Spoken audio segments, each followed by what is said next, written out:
Students, आज हम पांचवी कक्षा के पहले अध्याय जो है रे मन उसका कर चिंतन, स्वाध्याय का जो क्वेश्चन आंसर या प्रश्न उत्तर है उसे हम विस्तारित रूप से आलोचना करते हैं। तो रे मन उसका कर चिंतन पहला नंबर का पहला क्वेश्चन जो है एक नंबर का सवेरे सवेरे हिमालय की चोटियां लाल क्यों हो जाती है। पहला क्वेश्चन, सवेरे सवेरे हिमालय की चोटियां लाल क्यों हो जाती हैं। उत्तर है सूर्य उगते ही उसका पहली किरण हिमालय की चोटी पर गिरती है, जिसके कारण हिमालय की चोटियां लाल हो जाती है। फिर से, सूर्य उगते ही उसका पहली किरण हिमालय की चोटी पर गिरती है, जिसके कारण हिमालय की चोटियां लाल हो जाती है। दूसरा क्वेश्चन यानी कि एक नंबर का खा, सारा संसार किसकी महिमा गा रहा है। सारा संसार किसकी महिमा गा रहा है। उत्तर है सारा संसार परमात्मा की महिमा गा रहे हैं। फिर से, सारा संसार परमात्मा की महिमा गा रहा है। प्रश्न 3 यानी एक नंबर का गा, ये सारा संसार किसने बनाया है। ये सारा संसार किसने बनाया है। उत्तर है ये सारा संसार ईश्वर ने बनाया है। ये सारा संसार ईश्वर ने बनाया है। प्रश्न 2, जिसने ये सारा संसार बनाया है, जिसने ये सारा संसार बनाया है, उसे हम किन किन नामों से पुकारते हैं। जिसने ये सारा संसार बनाया है, उसे हम किन किन नामों से पुकारते हैं। उत्तर है जिसने ये सारा संसार बनाया है, उसे हम भगवान, देवता, परमात्मा, ईश्वर, दीनबंधु आदि नामों से पुकारते हैं। फिर से, जिसने ये सारा संसार बनाया है, उसे हम भगवान, देवता, परमात्मा, ईश्वर आदि नामों से पुकारते हैं। ओके। प्रश्न 3, पाठ के आधार पर पंक्ति को पूरा करो। कविता में दिए गए जो पंक्ति यहीं पे दी गई है, उसका जो रिक्त स्थान है उसे हमें भरना है। रे मन उसका कर चिंतन, उषा की लाली से रंजित। ये जो रिक्त स्थान है यहाँ क्या होगा, रंजित। फिर हिमगिरी की ये शैल श्रेणियां करती जिसका आराधन। बाकी रिक्त स्थान में ये होगा।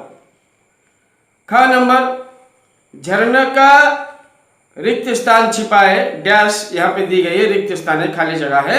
झरने का यहीं पे क्या होगा, संगीत छुपाए। कल कल करती ये सरिताएं, गा गा कर जिसकी महिमाएं करती प्रतिक्षण आवाहन। ओके। नंबर 4, निम्नलिखित पंक्तियों का अर्थ लिखो। यह एक पंक्ति दी गई है जिसका अर्थ हमें लिखना है। बिरही सागर की ये लहरें, श्वेत फेन की माला गूंथकर, हाथ उठाकर भुजा बढ़ाकर पहनाने के जिसे आतुर, तू भी कर उसका अभिनंदन, रे मन उसका कर चिंतन। तो इसे अगर हमें विस्तारित रूप से लिखे तो उत्तर ही निकलता है कि सागर के लहरें जब किनारे की ओर बहती हैं तब सफेद झाग निकलता है। वो झाग घूम घूम कर झाग का माला जैसा बन जाता है और ऐसा लगता है कि सागर अपना झाग से माला गूंथकर अपने हाथों को बढ़ाकर भगवान को पहनाने के लिए विचलित है। तो हमें भी वो सागर की लहरें की जो झाग निकालते हैं, झाग की तरह भगवान को सागर की भांति उनका अभिनंदन करके हमेशा उनका चिंतन करना चाहिए। ओके, फिर से मैं कह रहा हूं, सागर के लहरें जब किनारे की ओर बहती है तब सफेद झाग निकालता है। वो झाग घूम घूम कर झाग का माला जैसा बन जाता है और ऐसा लगता है कि सागर अपना झाग से माला गूंथकर अपने हाथों को बढ़ाकर भगवान को पहनाने के लिए विचलित है। हमें भी भगवान को सागर की भांति अभिनंदन करके हमेशा उनका चिंतन करना चाहिए। मतलब तो ही कह रहा है। फिर प्रश्न 5, जो दिए गए शब्द से खाली जगह यानी कि रिक्त स्थान भरना है। पहला नंबर, हमें परमात्मा की ही डैश करनी चाहिए। उत्तर है आराधना। हमें परमात्मा की ही डैश करनी चाहिए। उत्तर है आराधना। फिर ख, भारत की उत्तर दिशा में डैश फैली हुई है। उत्तर है शैल श्रेणियां। उत्तर है शैल श्रेणियां। फिर ग, वीर व्यक्ति वे ही होते हैं जो मुसीबत में डैश नहीं होते। इसका उत्तर होता है आतुर। वीर व्यक्ति वही होते हैं जो मुसीबत में आतुर नहीं होते।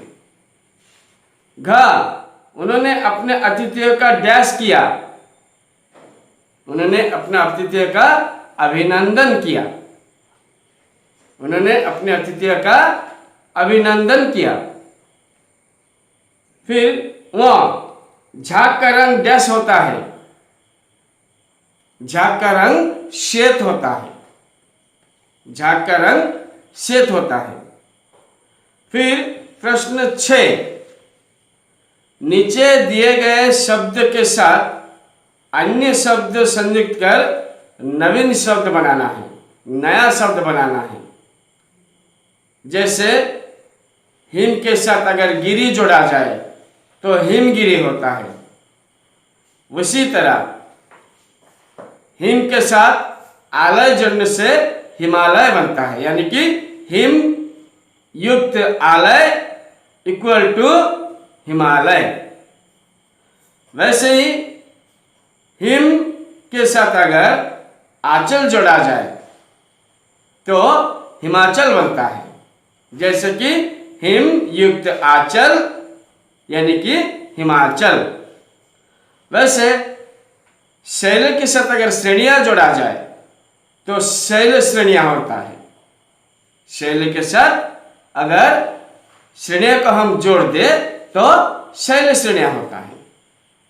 उसी तरह पर्वत के साथ अगर श्रेणियां जोड़े तो पर्वत श्रेणियां होता है, यानी कि पर्वत युक्त श्रेणियां अतः पर्वत श्रेणियां। वैसे निम्न युक्त श्रेणियां अतः निम्न श्रेणियां। निम्न के साथ अगर श्रेणियां जोड़े तो निम्न श्रेणियां। तो ये हुआ हमारा पहला जो अध्याय है रेमन, उसका कर चिंतन का प्रश्न। ओके।